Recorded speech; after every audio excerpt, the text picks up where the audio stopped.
니년이 술집 마담이냐? 군부대를 감찰하러 온 사복 차림의 투스타 여장군이 일개 소령에게 머리채를 잡히고 멸시당하게 되고 이후 소령을 개박살내는 참교육 이야기입니다. 구독과 좋아요를 해주시면 더 좋은 사연으로 보답하겠습니다. 대한민국의 심장 서울. 그 중에서도 국가 안보의 최후 보루라 불리는 수도방 위사령부의 공기는 늘 팽팽한 긴장감으로 가득했다.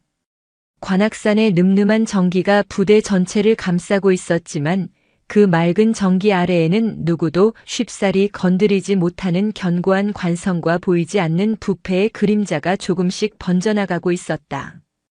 이른 아침의 차가운 공기가 아직 채 가시지 않은 시각, 사령부 정문 위병소의 분위기는 유독 싸늘했다. 위병소 근무를 총괄하는 이는 육군 소령 백두산이었다. 이름처럼 거대한 덩치와 우렁찬 목소리, 그리고 그 무엇보다 자신의 지위와 권력에 대한 확신으로 가득 찬 사내였다.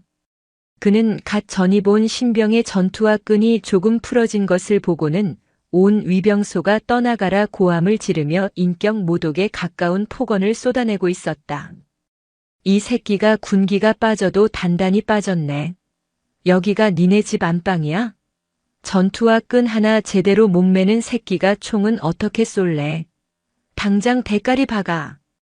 겁에 질린 신병이 다급하게 머리를 바닥에 박자 백두산은 만족스러운 듯 헛기침을 하며 위병소 의자에 거만하게 몸을 기댔다. 그에게 군대는 곧 계급이었고 질서는 곧 복종이었다.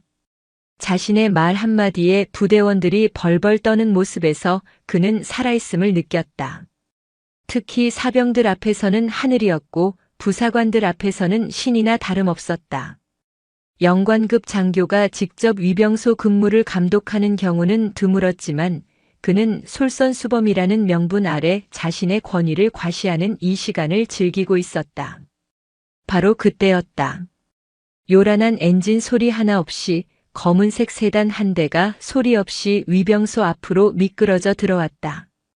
국산 최고급 세단이었지만 흔한 군 고위 간부의 성판별 번호판이나 관용차 표식은 어디에도 없었다. 그저 잘 관리된 민간 차량일 뿐이었다. 백두산의 미간이 순간 찌푸려졌다. 이른 아침부터 면회객일 리는 없고 필시 어딘가 어수룩한 초임 간부나 군무원이겠거니 짐작했다.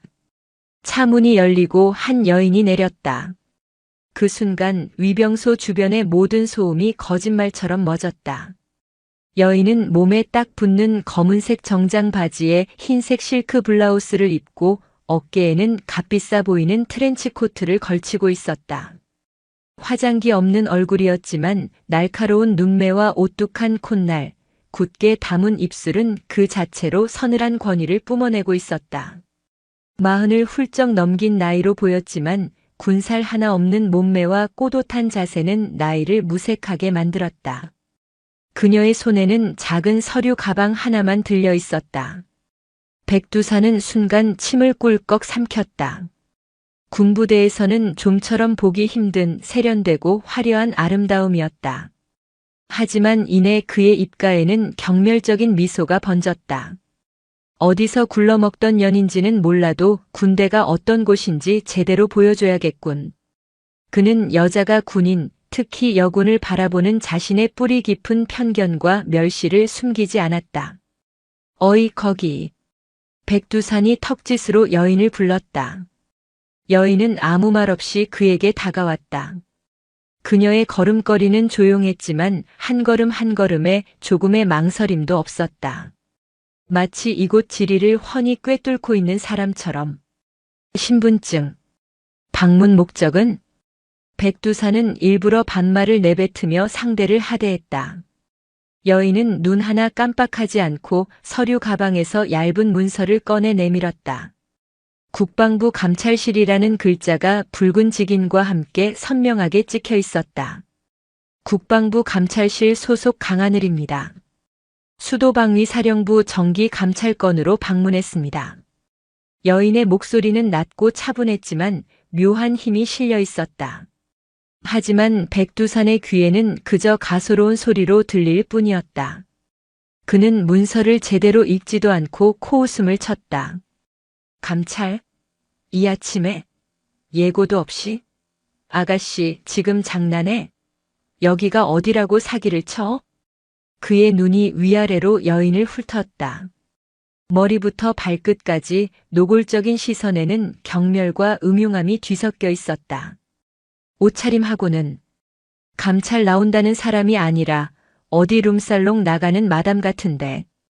요즘은 군대 사칭하면 어떻게 되는지 몰라. 주변의 병사들이 숨을 죽였다. 백두산 소령의 막가파식 성격은 익히 알고 있었지만 민간인, 그것도 여자에게 대놓고 저런 막말을 퍼붓는 모습은 참아 보기 힘들었다. 그러나 누구 하나 감히 그를 말리지 못했다. 강하늘. 국군 창설 이래 최초의 여성 감찰실장이자 비육사 출신으로 가장 높은 자리에 오른 전설적인 인물. 현 계급 소장. 그녀의 이름 앞에는 늘 최초라는 수식어가 따라붙었지만 그 이면에는 유리천장을 깨기 위한 상상조차 할 수 없는 사투와 고통이 있었다. 그리고 그녀는 지금 자신의 눈앞에서 벌어지고 있는 이 광경이 대한민국 군대의 가장 깊고 썩은 환부 중 하나임을 직감했다. 강하늘은 표정 하나 바꾸지 않고 나지막이 말했다. 백두산 소령. 지금 그쪽이 하는 행동, 군인의 품위를 심각하게 손상시키는 행위라는 건 알고 있습니까? 상급 부대에서 나온 감찰관에게 협조는 못할 망정, 모욕을 주는 건 군형법상으로도 처벌받을 수 있는 중죄입니다. 그녀의 입에서 자신의 이름과 계급이 정확히 흘러나오자 백두산은 순간 움찔했다. 하지만 그는 이내 더 큰 소리로 비웃었다. 여자가 자신의 정보를 안다는 사실이 오히려 그의 분노를 자극했다. 이 년이 진짜 웃기는 년이네.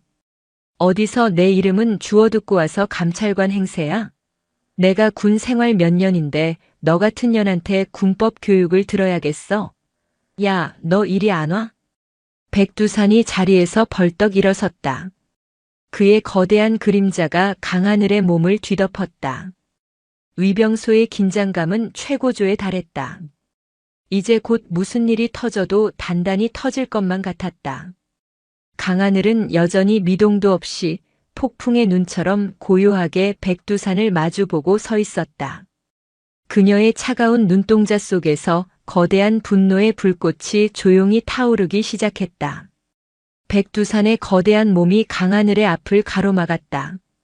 그의 입에서는 술 냄새와 아기가 뒤섞인 역겨운 숨결이 뿜어져 나왔다. 주변의 공기가 얼어붙는 듯 했다. 위병소의 다른 병사들은 차마 고개를 들지 못하고 자신들의 발끝만 내려다보고 있었다. 이 미친 상황에서 벗어나고 싶었지만 소령의 서슬퍼런 기세에 눌려 숨 쉬는 것조차 어려웠다. 이년아, 마지막으로 경고한다. 곱게 신분증 까고 어디서 온 누구인지 불어. 아니면 공무집행방해 및 군사보안시설 무단 침입 시도 현행범으로 체포해서 쓴맛을 제대로 보여줄 테니까. 백두산은 자신이 이 상황의 완전한 지배자라고 확신했다. 그의 군 생활 내내 여자라는 존재는 언제나 남자보다 아래였다. 특히 여군은 그저 구색 맞추기용 장식품이거나 남자 군인들의 사기를 떨어뜨리는 골칫덩어리일 뿐이었다. 하물며 민간인 여자가 감히 군사시설 정문에서 자신에게 대든다는 것은 그의 세계관에서는 있을 수도 없고 있어서도 안 되는 일이었다. 강하늘은 대답 대신 품 안에서 조용히 휴대폰을 꺼내 들었다. 그녀의 침착한 행동이 백두산의 마지막 이성을 끊어버렸다. 그는 여자가 어딘가에 연락해 자신의 백을 과시하려 한다고 오해했다. 이 쌍년이 감히 누구 앞에서 전화를 하려고 들어. 순간 백두산의 거대한 손이 번개처럼 뻗어나왔다. 퍽 하는 둔탁한 소리와 함께 그의 손이 강하늘의 블라우스 멱살을 틀어쥐었다. 가녀린 몸이 종이장처럼 끌려갔다. 주변에서 지켜보던 병사들의 입에서 나지막한 비명이 터져나왔다. 백두산은 강하늘을 자신의 눈앞까지 끌어당겨 증오와 경멸이 가득한 눈으로 그녀를 쏘아보았다. 니년이 진짜 죽고 싶어서 환장했구나. 여기가 어디라고 남자들 앞에서 꼬리치는 옷 입고 와서 행패야. 머리꼴 하고는 꼭 술집 작부년들이 하는 짓거리만 골라서 하네. 그의 폭언은 멈추지 않았다. 그는 강하늘의 멱살을 쥔 채 위병소 안쪽으로 그녀를 질질 끌고 가려 했다. 하지만 강하늘은 필사적으로 버텼다. 그녀의 두 발은 마치 땅에 뿌리라도 내린 듯 조금도 움직이지 않았다. 그녀의 눈은 두려움이 아닌 차갑게 타오르는 분노로 가득 차 있었다. 이거나. 강하늘의 입에서 얼음장 같은 목소리가 흘러나왔다. 하지만 백두산은 오히려 그녀의 저항을 즐기는 듯 입가를 비틀어 웃었다. 나? 인연이 아직도 정신을 못 차렸네. 오늘 내가 군대의 무서움을 내년 몸에 똑똑히 새겨주마. 그리고 그는 상상조차 할 수 없는 짓을 저질렀다. 멱살을 잡았던 손을 놓고 그대로 강하늘의 머리채를 움켜쥐었다. 길고 단정하게 묶여있던 머리카락이 그의 우악스러운 소나귀에 잡혀 무참히 흐트러졌다. 극심한 고통이 두피를 타고 온몸으로 퍼져나갔다. 강하늘의 얼굴이 순간 고통으로 일그러졌다. 내년이 뭔데 감찰이야? 말해봐. 어느 높은 놈이랑 뒹굴어서 감찰 딱지 하나 얻어왔냐? 그 잘난 몸뚱이 한 번 대주고 얻은 거냐고. 차마 입에 담을 수 없는 모욕적인 언사가 그의 입에서 쉴 새 없이 터져나왔다. 그것은 단순한 폭언이 아니었다. 한 인간의 존엄성을, 한 여성의 인격을, 한 군인의 명예를 송두리째 짓밟는 야만적인 폭력이었다. 강하늘의 눈에서 뜨거운 것이 울컥 치솟았다. 하지만 그것은 눈물이 아니었다. 20년이 넘는 군 생활 동안 온갖 차별과 편견 속에서도 단 한 번도 꺾이지 않았던 그녀의 강철 같은 의지가 용암처럼 들끓어 오르는 순간이었다. 그녀는 고통 속에서도 필사적으로 휴대폰을 손에 쥐었다. 그리고 단축 번호 하나를 길게 눌렀다. 백두산이 휴대폰마저 빼앗으려 했지만 그보다 한 발 빨랐다. 신호음이 한 번 울리자마자 상대방이 전화를 받았다. 나다. 강하늘은 머리채를 잡힌 채 간신히 목소리를 쥐어짰다. 수화기 너머에서는 아무런 대답이 없었다. 그저 무거운 침묵만이 흘렀다. 수도방위 사령부 정문. 상황 발생. 짧은 두 마디였다. 더 이상의 설명은 필요 없었다. 그녀가 할 수 있는 그리고 해야만 하는 모든 것이 그 두 마디에 담겨 있었다. 전화를 끄는 그녀는 휴대폰을 바닥에 떨어뜨렸다. 그리고 자신을 짐승처럼 내려다보고 있는 백두산을 모든 것을 포기한 듯한 눈으로 조용히 올려다보았다. 그녀의 그 눈빛을 백두산은 공포에 질린 여자의 마지막 애원이라고 착각했다. 그래, 이제야 주제 파악이 좀 되나 보지. 늦었어, 이년아. 넌 오늘 여기서 끝장이야. 백두산이 회심의 미소를 지으며 강하늘을 내동댕이 치려는 순간이었다. 저 멀리서 땅을 울리는 듯한 날카로운 사이렌 소리가 들려오기 시작했다. 처음에는 하나였던 소리가 순식간에 둘, 셋으로 늘어나며 거대한 소리의 파도가 되어 위병소를 향해 미친 듯이 달려오고 있었다. 백두산은 의아한 표정으로 소리가 들려오는 쪽을 바라보았다. 위병소 근무 중 들어서는 안 될 긴급 출동을 알리는 사이렌 소리였다. 그것도 한두 대가 아닌 거대한 차원의 행렬이었다. 뭐지? 훈련인가? 아니, 이 시간에 예고도 없이? 백두산의 머릿속이 복잡하게 돌아가기 시작했다. 하지만 그는 여전히 강하늘의 머리채를 놓지 않았다. 이 여자를 굴복시키는 것이 먼저였다. 그러나 사이렌 소리는 그의 예상을 뛰어넘는 속도로 가까워지고 있었다. 그리고 마침내 부대 앞 도로의 코너를 돌아 검은색 세단과 헌병대 차량, 그리고 육군 참모총장급이 타는 지휘 차량까지 포함된 거대한 차량 행렬이 모습을 드러냈다. 그 모든 차량들이 마치 약속이라도 한 듯 수도방 위사령부 정문 앞에서 굉음과 함께 일제히 멈춰 섰다. 위병소의 모든 병사들은 얼어붙었고 백두산조차 자신의 눈앞에 펼쳐진 비현실적인 광경에 입을 다물지 못했다. 선두에 있던 검은색 세단의 뒷문이 열리고 별 3개가 선명하게 빛나는 견장을 단 육군 중장이 뛰쳐나오듯 차에서 내렸다. 대한민국 국군 서열 수위권에 드는 합동참모본부 작전본부장 오태식 중장이었다. 그의 얼굴은 분노로 시뻘게 달아올라 있었다. 그는 주변을 둘러볼 틈도 없이 머리채를 잡힌 채 쓰러져 있는 강하늘과 그녀를 붙잡고 있는 백두산을 발견했다. 오태식 중장의 눈이 순식간에 살기로 가득 찼다. 그는 지축을 울리는 듯한 고함과 함께 백두산을 향해 달려왔다. 저 개새끼가 지금 뭐하는 짓이야? 상황은 백두산이 상상할 수 있는 최악의 시나리오를 아득히 뛰어넘어 파국으로 치닫고 있었다. 오태식 중장의 고함은 천둥과 같았다. 그는 성난 황소처럼 달려와 조금의 망설임도 없이 백두산의 멱살을 움켜쥐었다. 백두산이 강하늘의 머리채를 잡고 있던 바로 그 방식으로, 하지만 비교도 할 수 없는 엄청난 힘으로. 크억! 백두산의 거대한 몸이 맥없이 끌려나왔다. 그는 손에 잡고 있던 강하늘의 머리카락을 반사적으로 놓쳤다. 자유로워진 강하늘은 흐트러진 머리와 온매무새를 가다듬을 생각도 하지 못한 채 그저 차가운 눈으로 바닥을 응시했다. 이 미친 새끼가 누군 줄 알고 감히 손을 대. 내 놈 군 생활 오늘로 끝난 줄 알아.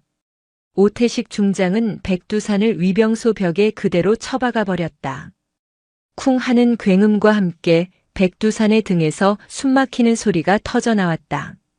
별 3개 군단장급 이상의 최고위 장성이 일개 소령에게 직접적인 물리력을 행사하는 믿을 수 없는 광경에 위병소의 모든 이들은 현실감을 잃었다.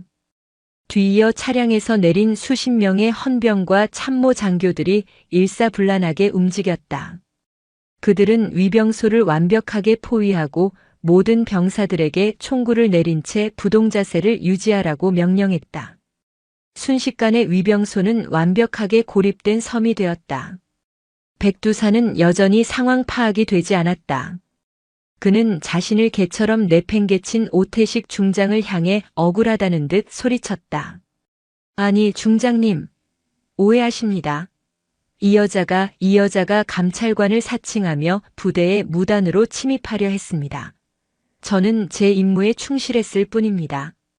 그의 목소리는 처절했지만 그 말을 듣는 오태식 중장의 얼굴은 더욱 흉흉하게 일그러졌다. 오 중장은 백두산에게 한 걸음 더 다가가 그의 귓가에 지옥의 사자처럼 속삭였다. 사칭? 임모? 이게만도 못한 새끼야. 내 놈이 지금 머리채를 잡고 모욕한 저분이 누구신지 알아? 오태식 중장은 말을 잠시 끊었다. 그리고는 위병소의 모든 이들이 들을 수 있는 크고 장엄한 목소리로 선언했다. 대한민국 국군 감찰실장 강하늘 소장님이시다. 이 버러지 같은 놈아. 강하늘 소장. 그 이름이 백두산의 뇌리에 박히는 순간 그의 세상이 무너져 내렸다. 온몸에 피가 차갑게 식고 다리가 풀려 그대로 주저앉을 뻔했다. 술집년 작부년이라며 온갖 모욕을 퍼붓고 머리채까지 잡았던 여인이 국군 내 모든 장병들의 비위를 감찰하고 징계할 수 있는 막강한 권한을 가진 현역 투스타 장군이었다는 사실을 그는 도저히 믿을 수가 없었다. 그의 눈동자가 미친 듯이 흔들리기 시작했다. 그는 비틀거리며 강하늘 쪽을 돌아보았다. 강하늘은 어느새 몸을 일으켜 굳건히 서 있었다. 흐트러진 머리카락과 구겨진 옷차림에도 불구하고 그녀의 몸에서는 감히 범접할 수 없는 장군의 위엄이 뿜어져 나오고 있었다. 그녀의 차가운 눈빛이 백두산의 심장을 그대로 꿰뚫는 듯 했다. 아! 백두산의 입에서는 의미 없는 소리만 새어나왔다. 변명도 용서도 빌 수 없었다. 자신의 죄가 너무나도 명백하고 너무나도 거대했기 때문이다.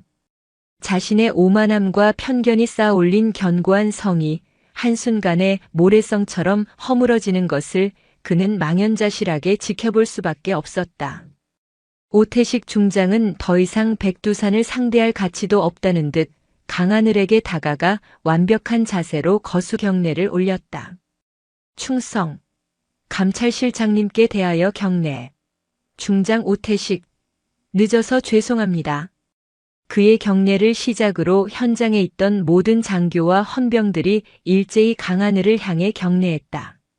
충성.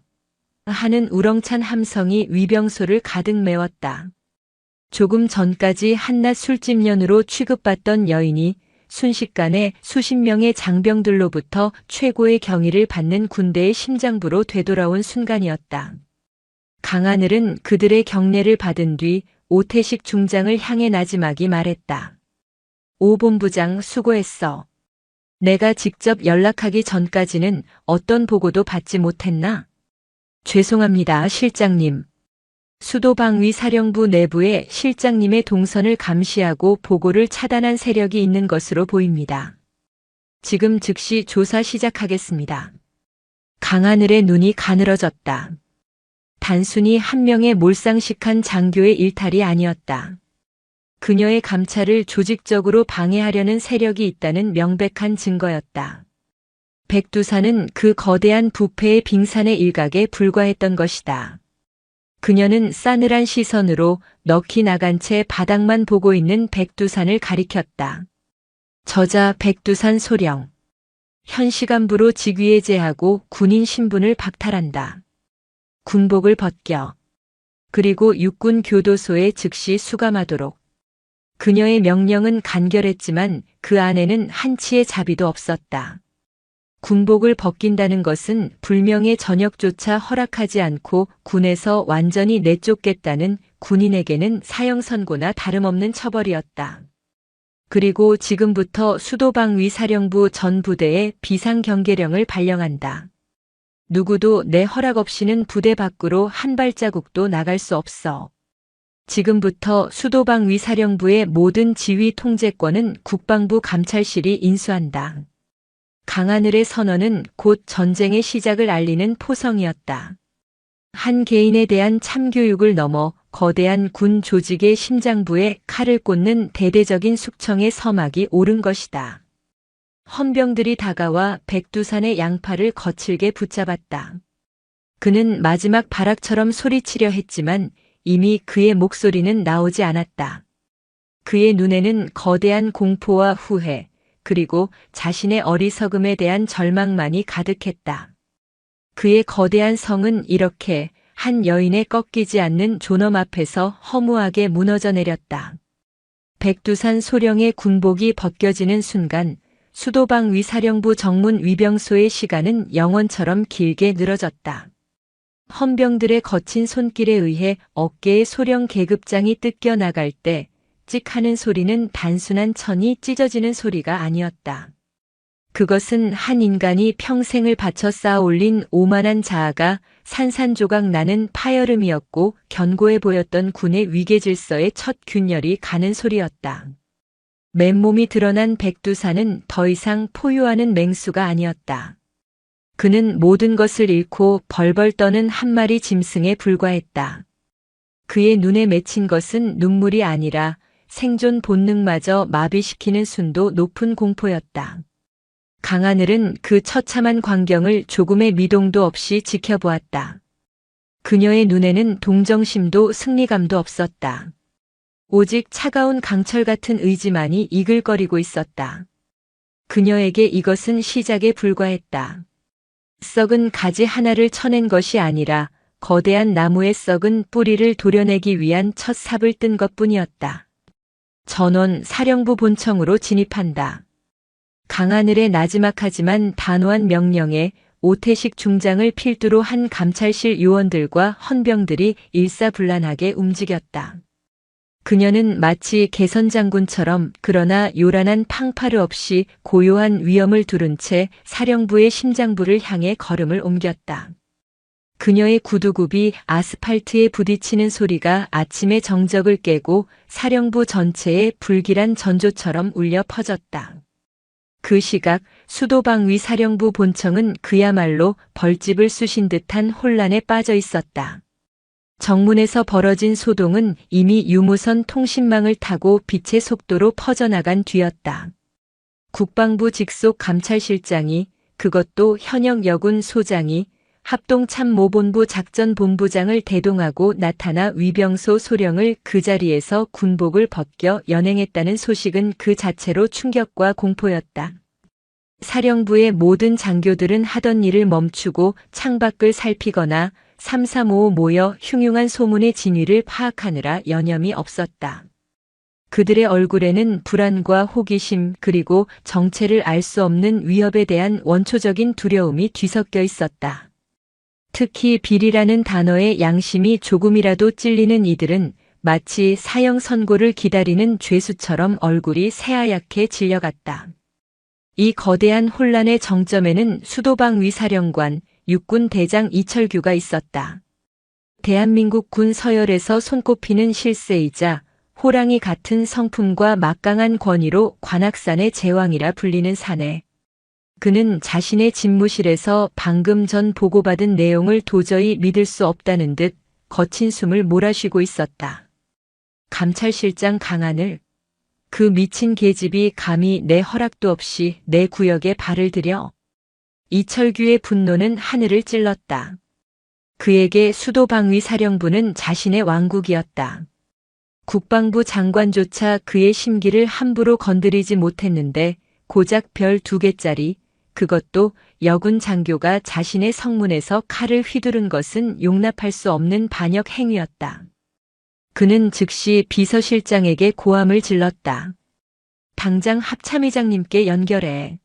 아니, 국방부 장관께 직통으로 연결해. 이건 명백한 월권 행위이자 지휘 계통을 무시한 하극상이야. 강하늘 그 계집의 목을 당장 날려버리겠어. 하지만 비서실장의 얼굴은 사색이 되어 있었다. 사령관님, 외부로 나가는 모든 통신이 두절되었습니다. 감찰실에서 본청 전체의 통신망을 장악한 것 같습니다. 뭐라고? 이철규의 눈이 믿을 수 없다는 듯 커졌다.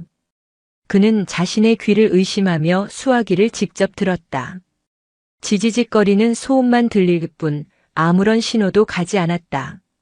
외부와 완벽하게 고립된 것이다. 강하늘이 사령부 본청에 도착하기도 전에 이미 보이지 않는 거대한 그물로 왕국 전체를 포박해버린 후였다. 바로 그때 집무실의 육중한 문이 거칠게 열렸다. 비서실장의 만류도 뿌리치고 강하늘이 한치의 망설임 없이 안으로 들어섰다. 그녀의 뒤로는 오태식 중장과 무장한 헌병들이 그림자처럼 따르고 있었다. 누구냐? 누가 감히 사령관 집무실에 함부로 들어와? 이철규가 책상을 내리치며 포효했다. 그의 몸에서는 4개의 별이 뿜어내는 압도적인 위압감이 폭풍처럼 휘몰아쳤다.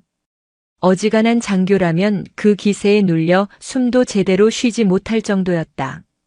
하지만 강하늘은 그 폭풍의 한가운데서도 흔들림 없는 등대처럼 꼿꼿했다. 국방부 감찰실장 소장 강하늘입니다. 이철규 사령관님. 그녀는 경례도 하지 않았다. 그것은 명백한 무시이자 선전포고였다. 내년이 감히. 이철규의 얼굴이 분노로 시뻘게 달아올랐다. 그는 당장이라도 눈앞의 여자를 군홧발로 지시겨버리고 싶었다. 사령관님께 정식으로 통보합니다. 지금 이 시간부로 국방부 특별감찰명령에 의거하여 수도방위사령부 전 부대에 대한 지휘 및 통제권을 국방부 감찰실이 임시로 인수합니다.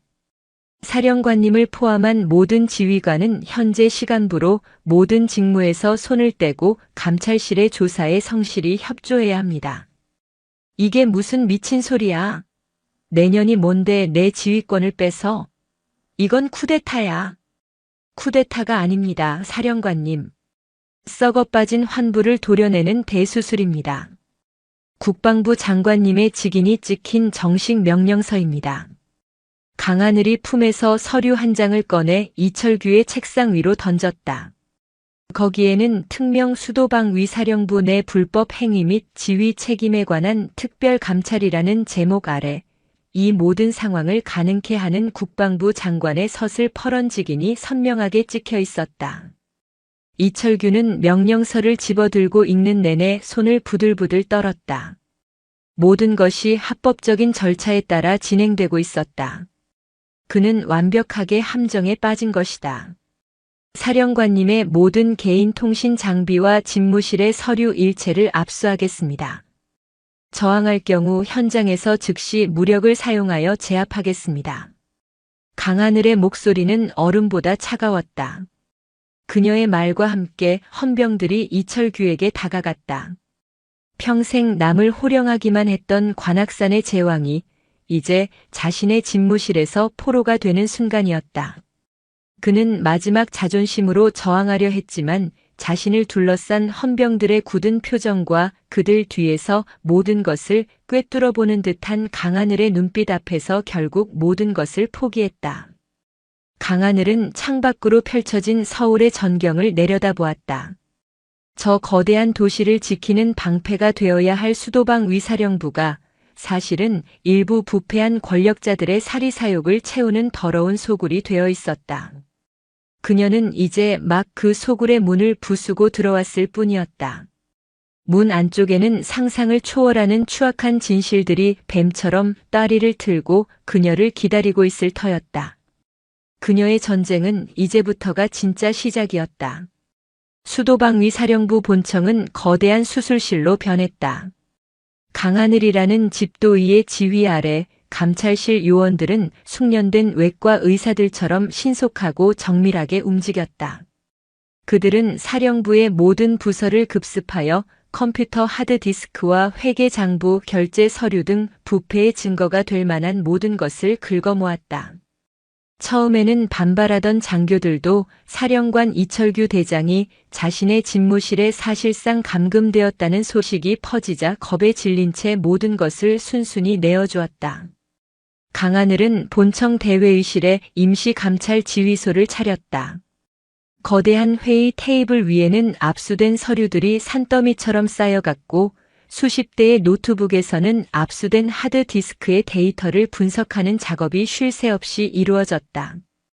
지휘소의 공기는 숨막히는 긴장감으로 가득했다. 그곳은 더 이상 군사작전을 논하는 회의실이 아니라 거대한 범죄 조직의 실체를 파헤치는 전쟁 상황실이었다. 실장님 찾았습니다. 한 요원이 다급하게 외쳤다. 강하늘이 그의 노트북 화면으로 시선을 돌렸다. 화면에는 복잡한 숫자들이 가득한 엑셀 파일이 떠 있었다. 사령부 군수참모부에서 관리하는 특수활동비 지출 내역이었다.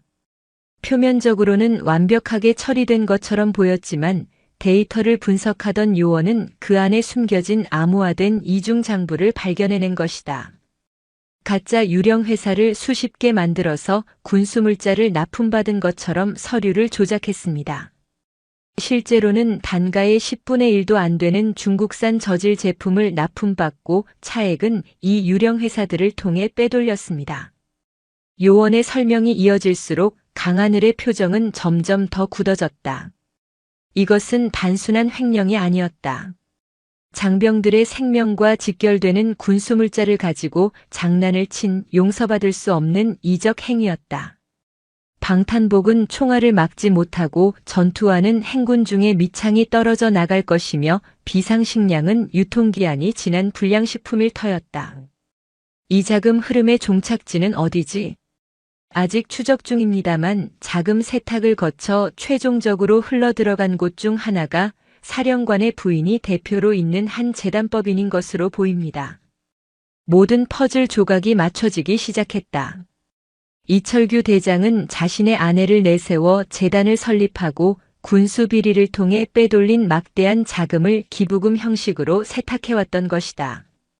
관악산의 제왕은 사실 부하들의 피를 빨아먹고 사는 탐욕스러운 흡혈귀에 불과했다. 강하늘은 즉시 명령을 내렸다. 군수참모부장 박성준 대령. 지금 당장 연행해 와. 그리고 이철규 사령관 부인에 대한 출국 금지 조치를 요청하고 재단 사무실에 대한 압수수색 영장을 즉시 집행하도록. 얼마 지나지 않아 박성준 대령이 헌병들에게 양팔을 붙들린 채 지휘소로 끌려왔다. 그는 사령부 내에서 이철규의 최고 신복으로 통하는 인물이었다. 그는 처음에는 이게 무슨 짓이냐? 나는 모르는 일이다. 라며 강하게 부인했다. 자신의 뒤에는 사령관이라는 거대한 셔틀이 버티고 있다고 믿는 듯 했다. 강하늘은 아무 말 없이 그에게 노트북 화면을 돌려 보여주었다. 화면에는 이중 장부의 내역과 함께 박성준 대령이 유령회사 대표와 골프장에서 만나 돈 가방을 건네받는 모습이 찍힌 사진이 떠 있었다. 감찰실에서 이미 오래전부터 내사를 진행하며 확보해둔 결정적인 증거였다. 사진을 본 박성준 대령의 얼굴에서 핏기가 사라졌다. 그의 동공이 지진이라도 난 듯 흔들렸다. 그는 모든 것이 끝났음을 직감했다. 말해.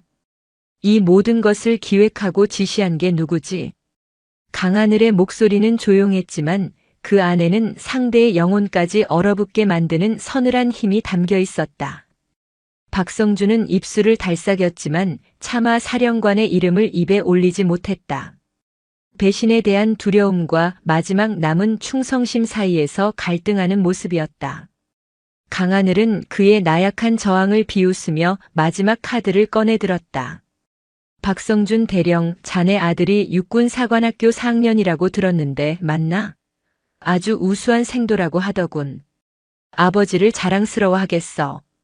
그 말은 비수처럼 박성준의 심장에 꽂혔다. 자신의 죄가 아들의 미래까지 망가뜨릴 수 있다는 공포가 그의 모든 것을 마비시켰다. 자네가 지금 입을 다물면 자네는 이 모든 범죄의 주범이 되는 거야. 군수 비리, 이적 행위 아마 종신형을 면치 못하겠지. 자랑스러운 아버지는커녕 아들 인생에 평생 지워지지 않을 족쇄를 채우게 될걸. 하지만 지금이라도 진실을 말하고 수사에 협조한다면 정상 참작의 여지는 있겠지. 선택은 자네 몫이야. 강하늘의 말은 악마의 속삭임처럼 달콤하고 사형 집행인의 선고처럼 잔인했다. 결국 박성준 대령은 무너져 내렸다. 그는 테이블 위로 고개를 떨구고 어린아이처럼 흐느끼기 시작했다. 그리고 그의 입에서 지난 수년간 수도방위 사령부라는 거대한 성 안에서 벌어졌던 추악한 진실들이 실타래처럼 풀려나오기 시작했다. 사령관님께서 이철규 사령관님께서 모든 것을 지시하셨습니다. 그의 자백은 부패한 왕국의 붕괴를 알리는 신호탄이었다. 강하늘은 그의 진술을 조용히 들으며 자신의 칼날이 드디어 이 거대한 부패의 심장, 썩어빠진 뿌리의 가장 깊은 곳을 향하고 있음을 직감했다. 이제 남은 것은 거짓된 왕의 목을 치는 일뿐이었다. 수도방위 사령관 집무실의 공기는 차갑게 내려앉아 있었다. 한때 절대 권력의 상징이었던 그 공간은 이제 곧 다가올 심판을 기다리는 초라한 감옥과 다를 바 없었다. 이철규 대장은 창가에 서서 자신이 평생을 바쳐 지배해온 부대의 전경을 무표정하게 내려다보고 있었다. 하지만 그의 속은 1000개의 화산이 동시에 폭발하는 것처럼 들끓고 있었다. 분노, 굴욕, 배신감, 그리고 아주 희미한 두려움이 뒤섞여 그의 이성을 좀먹고 있었다. 감히 강하늘, 그 계집 하나 때문에. 그는 아직도 현실을 받아들일 수 없었다. 수십 년간 쌓아올린 자신의 철옹성이 고작 별 2개짜리 여군 장교의 등장으로 하루아침에 무너져 내리고 있다는 사실을 인정하고 싶지 않았다. 그는 이것이 자신을 시기하는 정치 세력의 음모일 것이라고, 강하늘은 그저 이용당하는 장기 말에 불과할 것이라고 애써 스스로를 위안했다. 그때 집무실 문이 열리고 강하늘이 들어왔다. 이번에는 오태식 중장이나 헌병도 대동하지 않은 오직 그녀 혼자였다. 마치 사형 집행 전 죄수에게 마지막 말을 건네러 온 사제처럼 그녀의 표정은 고요하고 엄숙했다. 이철규는 천천히 몸을 돌려 그녀를 마주했다. 그의 눈에는 마지막 남은 왕의 존엄과 경멸이 가득했다. 이제 만족하나? 내 왕국에 흑발로 들어와서 이만큼이나 휘저었으니 속이 시원한가? 그는 여전히 그녀를 자신보다 아래로 보고 있었다. 하지만 강하늘은 그의 오만한 도발에 전혀 흔들리지 않았다. 그녀는 들고 온 태블릿 PC를 이철규 앞에 테이블에 조용히 내려놓았다. 왕국이라 사령관님, 이곳은 사령관님 개인의 왕국이 아니라 국민의 세금으로 운영되고 젊은 장병들의 피와 땀으로 지켜지는 대한민국 수도방위사령부입니다. 그녀는 태블릿 화면을 켰다. 화면에는 박성준 대령이 모든 것을 자백하는 영상이 재생되고 있었다. 이철규의 지시 내용, 자금 세탁 방식, 심지어는 이철규가 직접 뇌물을 수수하는 장면을 목격했던 내용까지 모든 것이 적나라하게 담겨 있었다. 이철규의 얼굴이 딱딱하게 굳었다. 가장 믿었던 신복의 배신은 그의 마지막 자존심마저 갈기갈기 찢어놓았다. 저놈이 감히 나를. 배신이 아닙니다, 사령관님. 뒤늦게나마 군인으로서의 양심을 되찾은 것뿐입니다. 사령관님께서 저버린 바로 그 양심을 말입니다.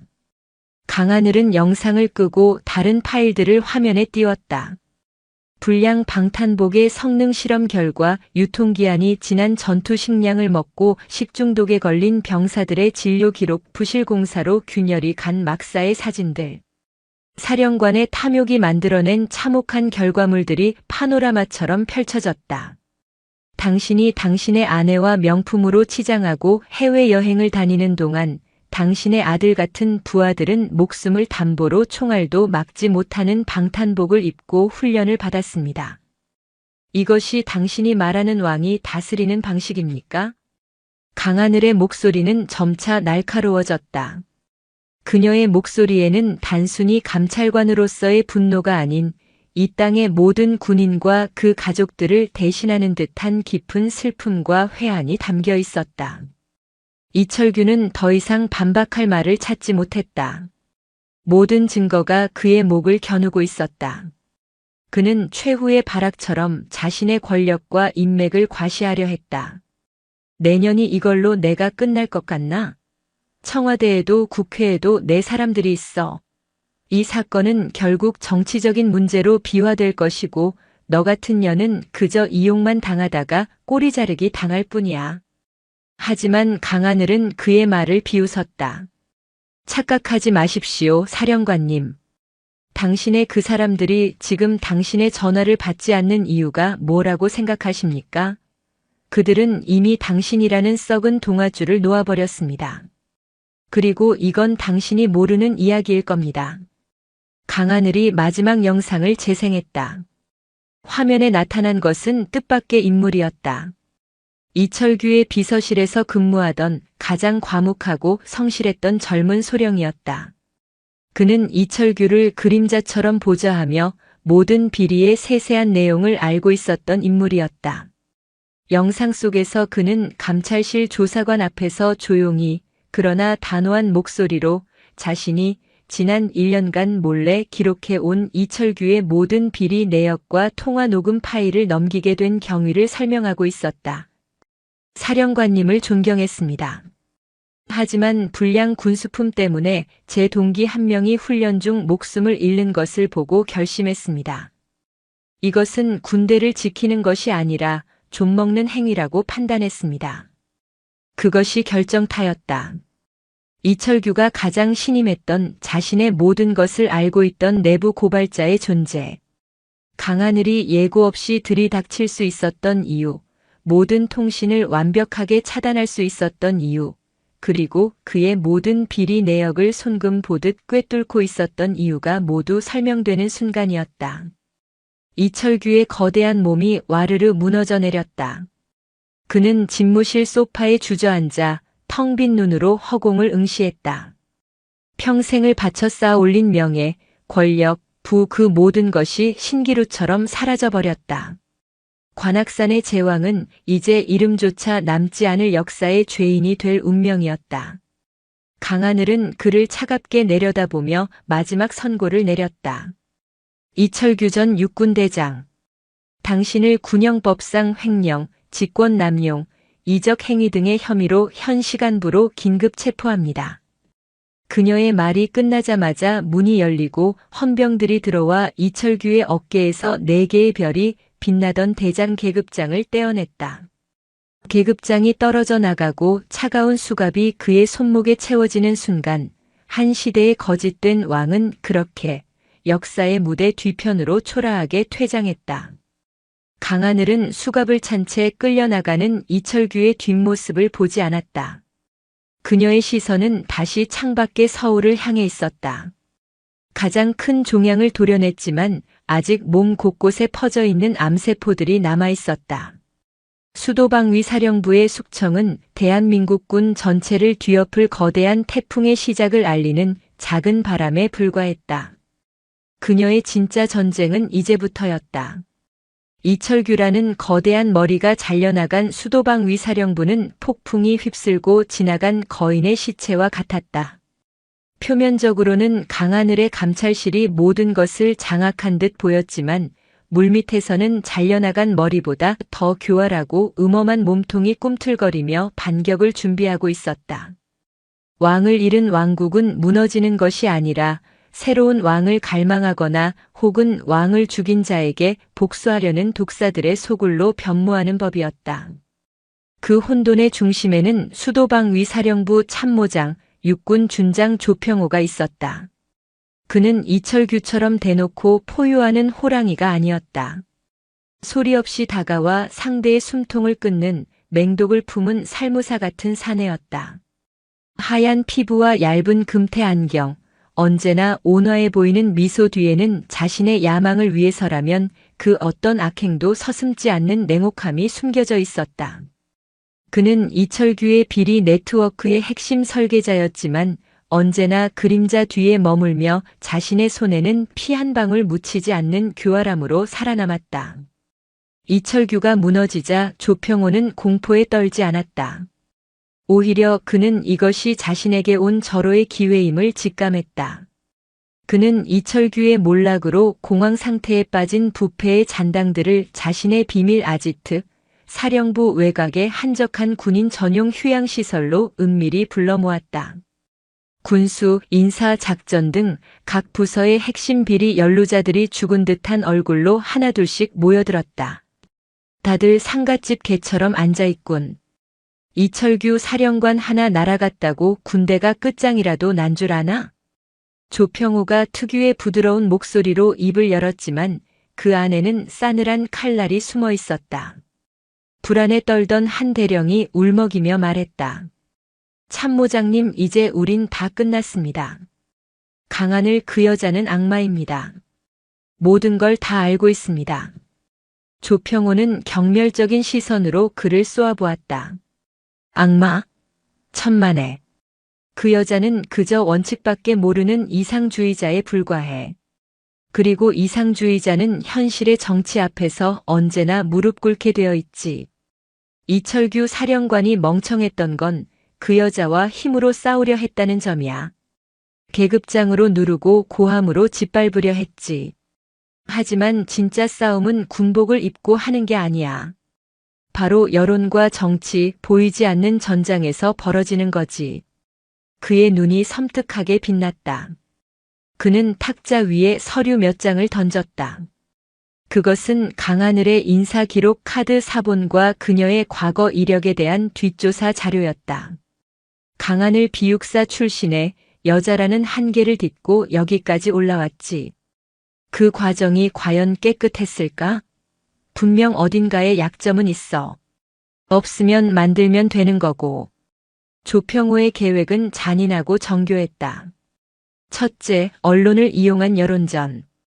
그는 자신이 매수해둔 보수 언론 기자들에게 정보를 흘리기 시작했다. 내용은 교묘하게 왜곡되었다. 출세를 위해 군 내부 갈등을 조장하는 야심 많은 여장군, 적법한 절차를 무시한 무리한 감찰로 수도 서울의 안보 공백, 초래, 군 지휘 체계를 뒤흔드는 하극상 등 자극적인 제목의 기사들이 익명의 군 관계자 발언을 인용해 인터넷을 뒤덮기 시작했다. 둘째, 정치권 압박. 조평호는 이철규가 관리해오던 국회 국방위원회 소속 의원들과 비밀리에 접촉했다. 그는 군수 비리의 일부를 뇌물로 상납하며 그들의 탐욕을 채워주었고 그 대가로 강하늘의 감찰 활동에 제동을 걸어달라고 요청했다. 국가 안보를 방패 삼아 감찰을 무력화시키려는 비열한 작전이었다. 셋째, 군 내부의 분열 조장. 그는 육사 출신 장교들을 중심으로 비육사 출신 여장군이 군의 근간을 흔들고 있다는 식의 흑색 선전을 퍼뜨렸다. 군 내부의 뿌리 깊은 학벌주의와 성차별 의식을 자극해 강하늘을 고립시키려는 심리전이었다. 강하늘의 감찰 지휘소에도 이 불길한 기운은 감지되고 있었다. 오태식 중장이 굳은 얼굴로 그녀에게 보고했다. 실장님, 외부 여론이 심상치 않습니다. 마치 보이지 않는 손이 여론을 조종하는 것처럼 일제히 우리 감찰 활동을 비난하는 기사들이 쏟아져 나오고 있습니다. 국방부 장관님께서도 정치권의 압박이 거세다며 우려를 표해 오셨습니다. 강하늘은 노트북 화면에 떠있는 자신을 향한 인신공격성 기사들을 무표정하게 바라보고 있었다. 기사에는 심지어 그녀의 사생활을 암시하는 악의적인 내용까지 포함되어 있었다.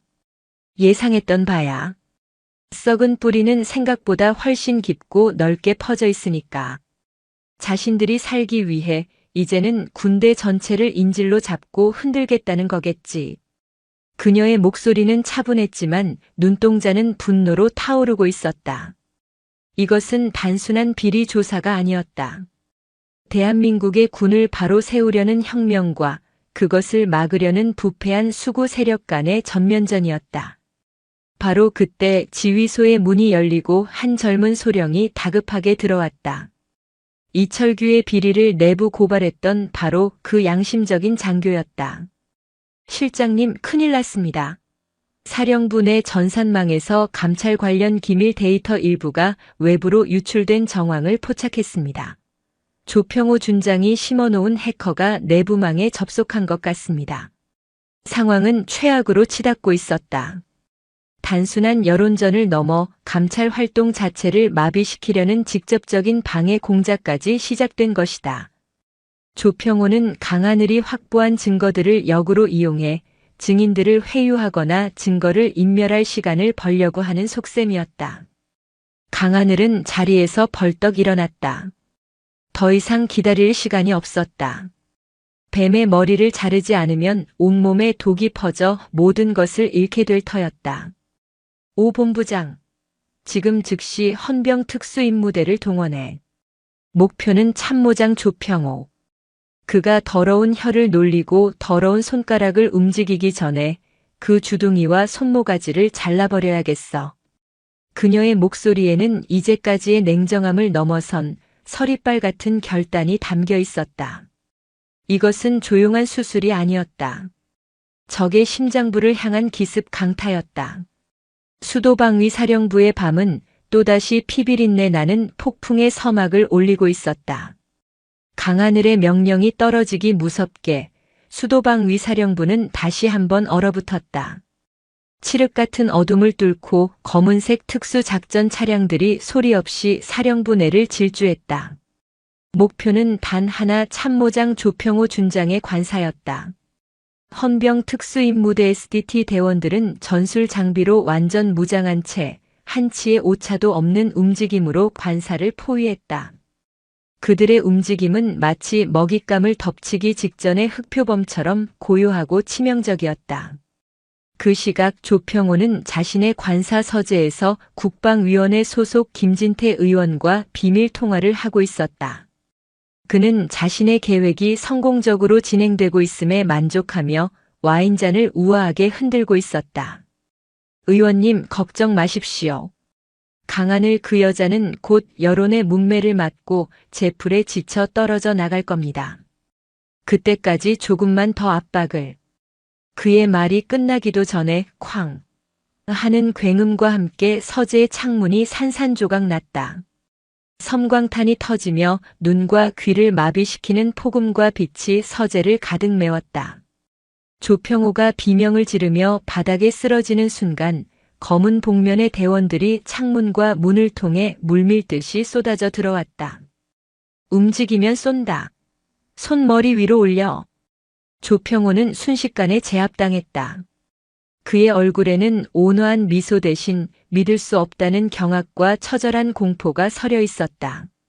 자신이 짜놓은 거대한 판 위에서 여유롭게 상대를 조종하고 있다고 믿었던 순간 상대는 그 판 자체를 찢어버리고 자신의 목을 물어뜯으러 온 것이다. 강하늘은 작전 상황을 지휘소에서 실시간으로 보고받고 있었다. 조평호의 신병이 확보되었다는 보고에 그녀는 짧게 명령했다. 그가 사용하던 모든 통신 장비와 컴퓨터, 서류를 확보해. 그리고 그를 내 앞으로 데려와. 얼마 후 조평호는 군복도 제대로 갖춰 입지 못한 초라한 모습으로 강하늘 앞에 끌려왔다.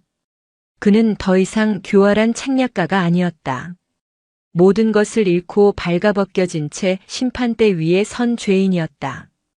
그는 마지막 자존심이라도 지키려는 듯 강하늘을 노려보며 소리쳤다. 이게 무슨 짓인가? 적법한 절차도 없이 현역 장군을 이렇게 무력으로 연행하는 건 명백한 불법이야. 넌 군인도 아니야. 그냥 미친 개일 뿐이야. 강하늘은 그의 발악을 차갑게 응시하며 그의 책상에서 압수한 노트북을 열어보였다. 화면에는 그가 언론사와 정치인들에게 보낸 이메일과 메신저 기록이 고스란히 남아있었다. 증거인멸을 시도할 시간조차 없었던 것이다. 불법. 국가 안보를 책임지는 수도방 위사령부의 기밀 정보를 외부로 빼돌리고 군의 명예를 더럽히는 여론 조작을 사주한 너의 행위는 불법이 아니고 군수 비리로 빼돌린 검은 돈을 정치권에 상납하며 이 나라의 국방을 통째로 팔아넘기려 한 내 놈의 죄는 불법이 아니라 반역이야. 그녀는 자리에서 일어나 조평호에게 다가갔다. 그리고 그의 귓가에 얼음처럼 차가운 목소리로 속삭였다. 그리고 넌 가장 큰 실수를 했어. 나 개인을 건드린 게 아니라 이 군대 자체를, 그리고 내가 목숨 바쳐 지키려는 군인의 명예를 건드렸다는 거다. 조평호의 체포는 부패 세력의 반격에 쐐기를 박는 결정타였다. 하지만 진짜 전쟁은 이제부터였다. 조평호의 배후 그에게 힘을 실어주던 정치권이라는 더 거대한 괴물이 움직이기 시작한 것이다. 다음 날 아침 강하늘은 국방부 장관으로부터 긴급 호출을 받았다. 국방부 장관실에는 장관뿐만 아니라 어젯밤 조평호와 통화하던 국방위원회 여당 간사 김진태 의원이 굳은 얼굴로 앉아 있었다. 그는 군을 자신의 사조직처럼 부리며 온갖 이권에 개입해온 대표적인 부패 정치인이었다. 김진태 의원은 강하늘이 들어서자마자 책상을 내리치며 고함을 질렀다. 강 장군, 지금 제정신이요?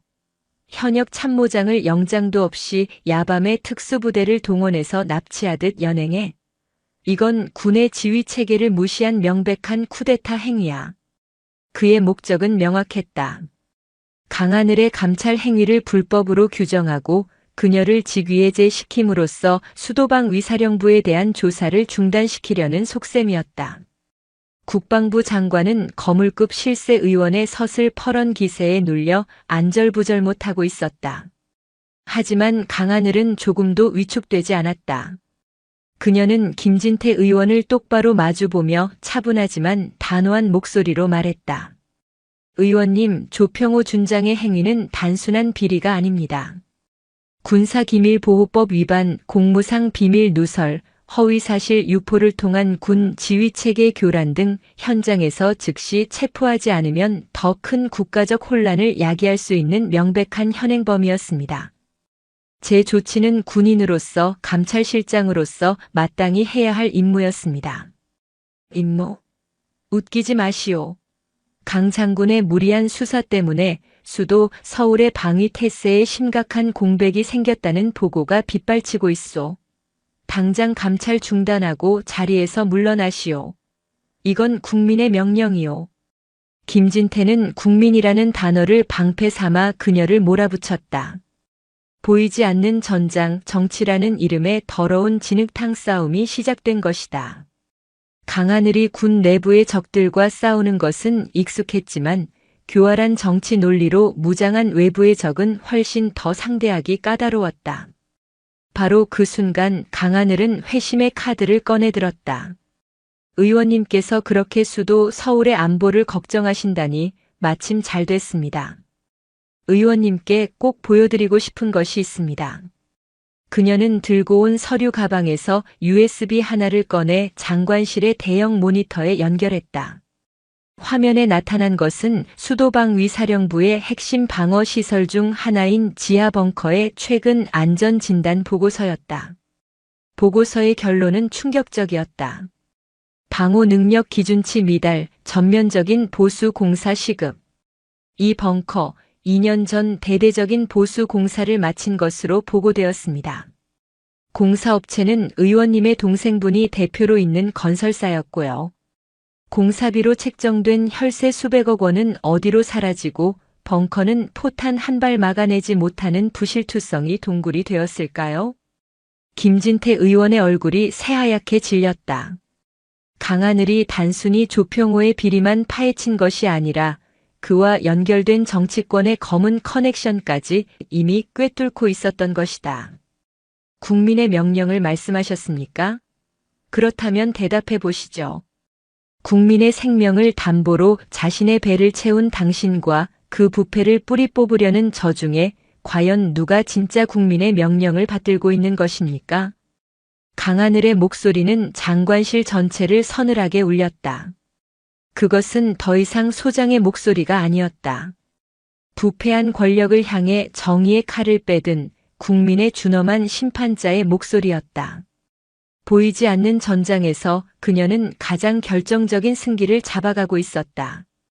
김진태 의원의 낯빛은 백지를 넘어 시체처럼 파랗게 변해 있었다. 강하늘이 던진 증거는 그의 정치 생명을 단번에 끊어버릴 수 있는 핵폭탄과도 같았다. 그는 잠시 숨을 고르며 상황을 역전시킬 마지막 카드를 찾으려 애썼지만 강하늘의 얼음 같은 눈빛 앞에서 그의 모든 교활한 계산은 무력해졌다.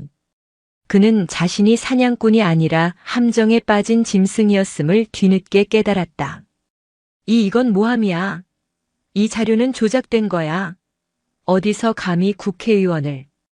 그의 목소리는 분노가 아닌 공포에 잠겨 떨리고 있었다. 그 순간 국방부 장관이 굳은 결심을 한 듯 자리에서 일어났다. 그는 더 이상 거물급 의원의 눈치를 보는 나약한 행정가가 아니었다. 군의 수장으로서 더러운 정치의 칼날로부터 군의 명예를 지켜야 할 지휘관의 얼굴을 되찾고 있었다. 김 의원님, 이 문제는 국방부 차원에서 공식적으로 검찰에 수사를 의뢰하겠습니다. 그리고 장관은 강하늘을 돌아보며 힘있는 목소리로 말했다. 강하늘 소장. 나는 감찰실장으로서의 그대의 판단과 조치를 전적으로 신뢰하고 지지하오. 외부의 어떤 압력에도 굴하지 말고 수도방위사령부 내의 썩은 뿌리를 완전히 도려내 주시오. 이것은 장관으로서의 내 공식적인 명령이오. 그것은 강하늘에게 무소불위의 칼을 쥐어준 것과 같은 선언이었다. 정치라는 가장 큰 방패막을 잃어버린 군 내부의 부패 세력은 이제 갑옷을 모두 빼앗긴 채 벌거벗은 몸으로 심판의 불길을 마주해야 할 운명에 처했다. 강하늘은 장관을 향해 처음으로 깊은 존경을 담아 고개를 숙였다. 그리고 돌아서서 아무 말 없이 장관실을 나섰다. 그녀의 등 뒤로 김진태 의원의 처절한 절규가 들려왔지만 그녀는 조금도 돌아보지 않았다. 이제 그녀의 눈은 오직 단죄해야 할 적들만을 향하고 있었다. 수도방위사령부로 복귀한 강하늘은 즉시 감찰지휘소에서 모든 요원들을 소집했다. 그녀의 얼굴에는 이전의 냉정함을 넘어선 비장함마저 감돌고 있었다. 지금부터 수도방위사령부 내 이철규와 조평호의 비리 네트워크에 연루된 모든 자들에 대한 일제 검거를 시작한다. 단 한 명의 예외도 단 한순간의 자비도 없다. 저들의 더러운 계급장은 우리가 직접 떼어내고 저들이 입고 있는 군복은 우리가 직접 벗긴다. 이것은 감찰이 아니다. 군의 이름으로 내리는 반역자들에 대한 심판이다. 그녀의 선언과 함께 거대한 숙청의 불길이 사령부 전체를 집어삼키기 시작했다. 감찰실 요원과 헌병들은 수십 개의 팀으로 나뉘어 미리 작성된 살생부 명단에 따라 사령부 곳곳으로 흩어졌다. 작전은 마치 잘 짜인 군사작전처럼 신속하고 무자비하게 진행되었다. 인사참모부의 한 대령은 자신의 사무실에서 부하들을 향해 고함을 치며 평소처럼 갑질을 하던 중 문을 박차고 들어온 헌병들에게 양팔을 붙들렸다. 그는 이거나 내가 누군 줄 알고 라며 발버둥 쳤지만 그의 어깨에서 대령 계급장이 뜯겨나가는 순간 그는 모든 것을 포기한 채 고개를 떨구었다. 그는 진급을 대가로 수억 원의 뇌물을 받고 무자격자들을 요직에 앉힌 죄목으로 체포되었다. 군수지원단의 한 중령은 부대 창고에서 군용 물품을 빼돌려 민간업자에게 넘기던 현장에서 그대로 체포되었다. 그의 차 트렁크에서는 장병들에게 지급되어야 할 신형 전투 식량과 방한용품이 가득 발견되었다. 그는 혹한기 훈련을 앞둔 병사들의 등을 칠 생각에 신이 나 있었지만 이제 그 자신이 차가운 감방에서 겨울을 나야 할 처지가 되었다. 심지어 사령관의 운전병으로 근무하며 온갖 비자금 심부름을 했던 한 상사 역시 자신의 관사에서 숨겨둔 뇌물 뭉치를 세고 있다가 들이닥친 요원들에게 덜미를 잡혔다. 그는 눈물 콧물을 흘리며 저는 시키는 대로 했을 뿐입니다. 라고 애원했지만 그의 죄는 권력의 빌부터 부하들을 착취하고 군의 위신을 더럽힌 것이었다. 검거의 불길은 걷잡을 수 없이 번져나갔다. 대령, 중령, 소령에서부터 부사관까지 지난 몇 년간 사령부 내에서 암세포처럼 퍼져있던 부패의 고리들이 하나둘씩 끊어져 나갔다. 체포된 이들은 하나같이 처음에는 현실을 부정하며 저항했지만 자신들의 죄가 낱낱이 기록된 증거 파일이 눈앞에 제시되면 이내 무너져 내렸다. 이 끔찍하고도 통쾌한 숙청의 광경을 사령부의 대다수를 차지하는 평범한 병사들과 초급 간부들은 숨죽인 채 지켜보고 있었다. 처음에는 그저 거대한 권력 다툼이라고 생각했던 이들이 부패한 간부들이 자신들의 피와 땀을 어떻게 착취해왔는지 그 진실을 알게 되면서 그들의 눈빛은 점차 바뀌어 갔다. 두려움은 분노로, 분노는 이내 희미한 희망으로 변해갔다. 한 생활관에서는 낡고해진 전투화를 신은 한 이등병이 동기들과 함께 TV 뉴스를 보고 있었다. 뉴스에서는 연일 수도방 위사령부의 비리 사건과 검거 소식을 대대적으로 보도하고 있었다. 야, 우리 전투화 보급 제대로 안 나온 게 저놈들이 다 빼돌려서 그랬던 거였어. 겨울에 보급 나온다던 신형 방한복도 저 사람들 차 트렁크에 있었네. 한 병사가 씁쓸하게 말하자 다른 병사가 떨리는 목소리로 대답했다. 그래도 다행 아니냐? 저 강하늘 소장이라는 분이 다 잡아들여서 이제 좀 바뀌지 않을까? 그들의 목소리에는 불신과 냉소 대신 아주 오랜만에 느껴보는 기대감이 섞여 있었다. 자신들을 지켜줄 것이라 믿었던 군대가 사실은 자신들을 갉아먹고 있었다는 배신감과 그럼에도 불구하고 그 군대 내부에 여전히 정의가 살아있다는 안도감이 교차하는 순간이었다. 심판의 불길이 모든 것을 태운 잿더미 위에서 아주 작은 희망의 씨앗이 싹트고 있었다. 강하늘은 지휘소 창밖으로 어둠이 내린 연병장을 내려다보았다. 수십 명의 죄인들이 포박되었고 거대한 비리 네트워크는 와해되었다. 하지만 그녀의 표정은 여전히 무거웠다. 수도방위 사령부의 정화는 끝이 아니라 시작일 뿐이었다. 이 나라, 이 군대에는 아직도 수많은 이철규와 조평호가 독버섯처럼 자라나고 있을 터였다. 그녀의 전쟁은 아직 끝나지 않았다. 심판의 불길이 수도방위 사령부를 휩쓸고 지나간 자리는 깊은 정적만이 남았다. 수십 명의 장교와 부사관이 군복을 벗고 포승줄에 묶여 나갔고 그들이 앉아있던 자리에는 주인을 잃은 공허함과 차가운 공기만이 감돌았다. 한때는 철옹성 같았던 부패의 네트워크는 뿌리째 뽑혔지만 그 과정에서 드러난 상처와 고름은 사령부 전체에 깊은 트라우마를 남겼다. 병사들은 쉬쉬하며 서로의 눈치만 살폈고 남은 장교들은 누가 다음 숙청의 대상이 될지 모른다는 불안감에 하루하루를 숨죽여 보냈다. 군기는 섰지만 사기는 땅에 떨어졌다. 그것은 죽음과도 같은 침묵이었다. 강하늘은 이 모든 상황을 감찰 지휘소의 창밖으로 말없이 지켜보고 있었다. 그녀의 전쟁은 끝났지만 폐허 위에 새로운 도시를 건설해야 하는 더 어렵고 고독한 과제가 남아 있었다. 단순히 썩은 자들을 처벌하는 것만으로는 군대를 바로 세울 수 없었다.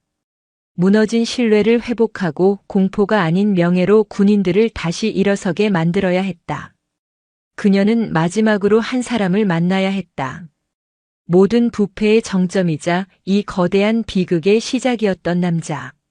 전 수도방위사령관 이철규. 군사교도소의 특별면회실은 어떤 온기도 느껴지지 않는 회색의 공간이었다. 강하늘은 군복이 아닌 검소한 사복 차림으로 수인복을 입은 채 초췌한 모습으로 앉아있는 이철규의 맞은편에 앉았다. 한때 관악산의 제왕이라 불렸던 남자는 이제 모든 것을 잃고 껍데기만 남은 늙은이에 불과했다. 그의 눈에는 분노도 증오도 사라지고 오직 공허한 패배감만이 가득했다. 마지막으로 할 말이라도 하러 온 건가? 승자의 여유인가?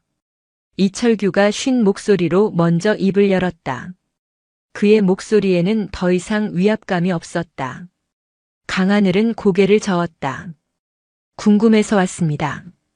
당신은 군인으로서 가질 수 있는 모든 것을 가졌습니다. 최고의 명예, 막강한 권력. 그런데 왜 이런 길을 택했습니까? 무엇이 당신을 괴물로 만들었습니까? 그것은 감찰실장으로서의 질문이 아닌 한 인간, 한 군인으로서의 순수한 질문이었다. 이철규는 잠시 허공을 응시하더니 자조적인 웃음을 터뜨렸다. 괴물이라 처음부터 괴물은 아니었겠지. 나도 처음 임관했을 땐 너처럼 정의감에 불타는 풋내기 소위였다. 하지만 이 군대라는 거대한 조직 안에서 살아남고 더 높은 곳으로 올라가기 위해서는 깨끗한 손만으로는 안 된다는 걸 깨달았지. 정치가 군을 흔들고 예산이 무기의 성능을 결정하는 현실 앞에서 나만의 힘을 가져야만 했다. 내 사람을 심고 내 돈을 만들어야만 내가 꿈꾸는 강한 군대를 만들 수 있다고 믿었다. 그래서 부하들의 방탄복 값을 빼돌려 정치인에게 뇌물을 바치고 장병들의 전투와 살 돈으로 당신 아내의 명품백을 사준 것이 당신이 말하는 강한 군대를 만드는 방식이었습니까? 강하늘의 목소리는 차가웠지만 그 안에는 경멸이 아닌 깊은 연민이 담겨 있었다. 이철규는 그 말에 고개를 떨궜다. 어느 순간부터인가 목적을 잃어버렸다. 힘을 가지는 것 자체가 목적이 되어버렸지.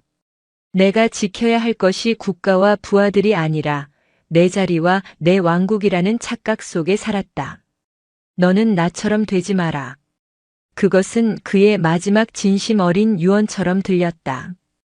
강하늘은 더 이상 아무 말도 하지 않고 자리에서 일어났다. 거짓된 왕의 최후는 비참했지만 그 또한 한때는 조국을 사랑했던 젊은 군인이었다는 사실이 그녀의 마음을 무겁게 짓눌렀다. 사령부로 돌아온 강하늘은 자신의 마지막 임무를 시작했다. 그녀는 국방부 장관에게 직접 건의하여 수도방위사령관의 후임으로 한 사람을 강력하게 추천했다. 바로 처음부터 그녀의 곁에서 정의를 위해 싸웠던 합동참모본부 작전본부장 오태식 중장이었다. 파격적인 인사였지만 장관은 강하늘의 뜻을 받아들였다. 부패로 얼룩진 수방사에 그 누구보다 강직하고 원칙을 중시하는 지휘관이 필요하다는데 모두가 동의했다. 며칠 후 수도방위사령부 연병장에서는 새로운 사령관의 취임식이 열렸다. 하지만 그날의 주인공은 오태식 신임 사령관이 아니었다. 이임 및 전역 신고를 위해 단상에 오른 강하늘 소장, 그녀가 바로 역사의 중심이었다. 차가운 새벽 공기가 아직 가시지 않은 이른 아침, 사령부의 모든 장병들이 연병장에 도열했다. 그들의 얼굴에는 더 이상 불안과 공포가 없었다. 대신 한 시대의 끝과 새로운 시작을 목격하는 역사적 순간의 증인이 된 듯한 비장함과 엄숙함이 서려 있었다. 강하늘은 마이크 앞에 섰다. 그녀는 준비된 원고를 보지 않았다. 그녀는 연병장을 가득 메운 수천 명의 장병들, 그들의 눈 하나하나를 천천히 마주보며 입을 열었다. 나는 오늘 군인으로서의 내 마지막 임무를 마치고 이곳을 떠난다. 그녀의 목소리는 스피커를 통해 연병장 전체에 울려 퍼졌다. 지난 몇 주간 우리는 우리 군의 가장 부끄럽고 아픈 모습을 목격했다. 신뢰는 무너졌고 명예는 더럽혀졌다. 누군가는 나에게 이번 감찰이 성공했다고 말하지만 나는 그렇게 생각하지 않는다. 동료 군인을 내 손으로 처벌해야만 했던 이번 사건은 우리 모두의 실패이자 씻을 수 없는 상처다. 장병들 사이에서 나지막한 동요가 일었다. 그녀가 승리를 선언할 것이라 생각했던 모두의 예상을 깬 처절한 자기 반성의 목소리였다. 하지만 나는 오늘 이 자리에서 이 잿더미 속에서 희망을 본다.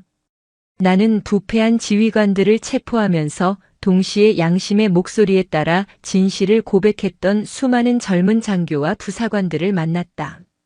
나는 썩은 군수품의 진실을 알려주기 위해 위험을 무릅쓰고 제보해준 이름 모를 병사들의 용기를 보았다. 나는 바로 여러분들에게서 우리 군에 무너지지 않은 진짜 영혼을 보았다. 그녀의 시선이 연병장 가장 끝에 도열한 이등병들에게까지 닿았다. 군인의 진정한 강함은 어디에서 나오는가? 그것은 최신의 무기나 막강한 화력에서 나오지 않는다. 그것은 계급장이나 권력에서 나오는 것도 아니다. 군인의 진짜 힘은 내가 왜 이 자리에 서 있는지를 아는 것에서부터 시작된다. 바로 내 옆에 전우를 지키고 힘없는 국민을 보호하며 이 땅의 정의를 수호하기 위해 기꺼이 나를 희생하겠다는 그 숭고한 헌신, 그 영혼의 품격에서 비롯되는 것이다. 그녀의 목소리에 조금씩 힘이 실리기 시작했다. 나는 여러분에게 명령한다. 앞으로 그 누구도 부당한 명령에 침묵하지 마라. 동료의 고통을 외면하지 마라. 국민 위에 군림하려 하는 그 어떤 권력에도 굴복하지 마라. 여러분 한 사람 한 사람이 군의 명예를 지키는 최후의 보루가 되어야 한다. 여러분의 군화가 이 땅을 딛고 서 있는 한 이 나라의 정의는 결코 죽지 않는다는 것을 증명해 보여라. 그녀의 연설이 끝났을 때 연병장에는 잠시 무거운 침묵이 흘렀다. 그것은 복종의 침묵이 아니었다. 가슴 깊은 곳에서부터 차오르는 뜨거운 울림과 결의에 찬 다짐의 침묵이었다. 그때 누군가 먼저 시작했다. 충성. 한 명의 외침은 이내 수천 명의 함성이 되었다.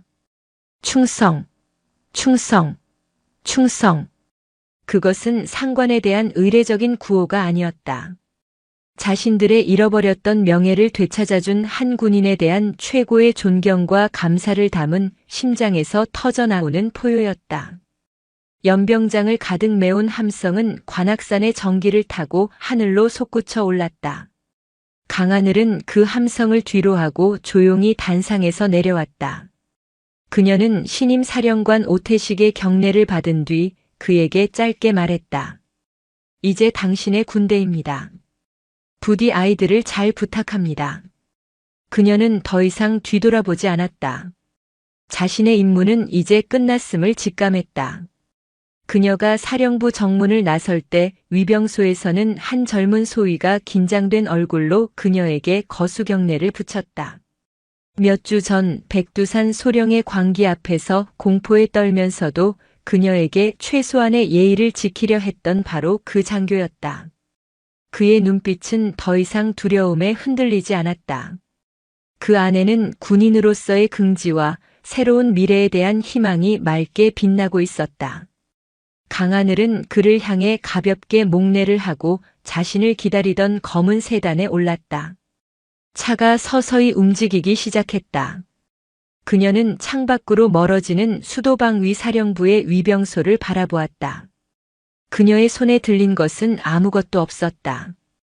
그녀는 더 높은 계급장도 더 큰 권력도 얻지 못했다. 하지만 그녀는 알고 있었다. 자신이 남긴 진정한 유산은 무너진 건물이나 사라진 계급장이 아니라 바로 저 젊은 장교의 눈빛 속에 연병장을 가득 채웠던 수천 명 장병들의 함성 속에 그리고 앞으로 이 군대를 이끌어갈 수많은 이들의 가슴 속에 살아 숨쉬게 될 것이라는 사실을. 차가 서울의 복잡한 도로 속으로 섞여 들어갈 때 동쪽 하늘 너머로 장엄한 새벽의 첫 햇살이 비추기 시작했다. 길고 길었던 어둠의 밤이 끝나고 마침내 새로운 아침이 오고 있었다.